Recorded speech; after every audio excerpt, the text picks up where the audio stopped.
Bismillahirrahmanirrahim. Assalamualaikum warahmatullahi wabarakatuh.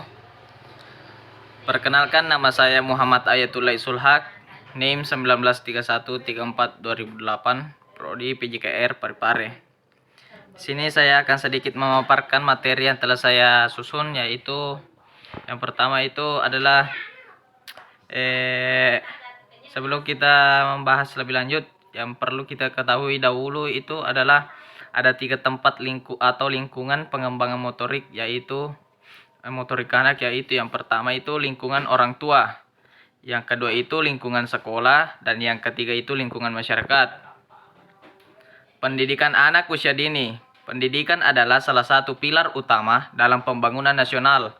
Melalui pendidikan bisa mempersiapkan sumber daya manusia yang bermutu baik sesuai dengan visi pembangunan nasional. Pada dasarnya berdasarkan paradigma pembangunan manusia seutuhnya untuk meletakkan manusia sebagai subjek yang memiliki potensi untuk mengaktualisasikan potensi diri secara optimal. Berkaitan dengan itu, pendidikan diarahkan untuk mengembangkan kecerdasan secara menyeluruh yang meliputi kemampuan kognitif, sosial, emosional, dan estetis, dan efektif, dan psikomotorik. Lanjut, yaitu adalah kemampuan motorik pada anak-anak. Dasar pengembangan gerak pada fondasi bagian setiap individu untuk memahami ruangan lingkup gerak, yaitu pengertian pengembangan gerak, prinsip-prinsip pengembangan gerak, dan tujuan dan fungsi pengembangan gerak. Menjelaskan bahwa perkembangan gerak adalah suatu perubahan dalam perilaku gerak yang memperhatikan interaksi dan kematangan makhluk dan lingkungannya. Pada manusia, perkembangan gerak merupakan perubahan kemampuan gerak yang dan bayi sampai dewasa yang melibatkan berbagai aspek perilaku dan kemampuan gerak. Aspek perilaku dan perkembangan gerak saling mempengaruhi satu sama lain. Definisi kemampuan motorik. Depdiknas menjelaskan bahwa motorik merupakan terjemahan dari kata motor yang artinya dasar mekanika yang menyebabkan terjadinya suatu gerak. Gerak adalah suatu aktivitas yang didasari oleh proses motorik. Proses motorik ini melibatkan sebuah sistem pola gerak dan terkoordinasi otak syaraf dan rangka. Dengan proses mental dan sangat kompleks disebut sebagai proses cipta gerak. Keempat unsur tersebut tidak bisa bekerja sendiri-sendiri, melainkan selalu terordinasi. Apabila salah satu unsur mengalami gangguan, maka gerak yang dilakukan dapat mengalami gangguan. Dengan kata lain, gerak yang dilakukan oleh anak secara dasar dipengaruhi oleh stimulus dari lingkungannya. Lanjut, itu adalah fungsi keterampilan motorik.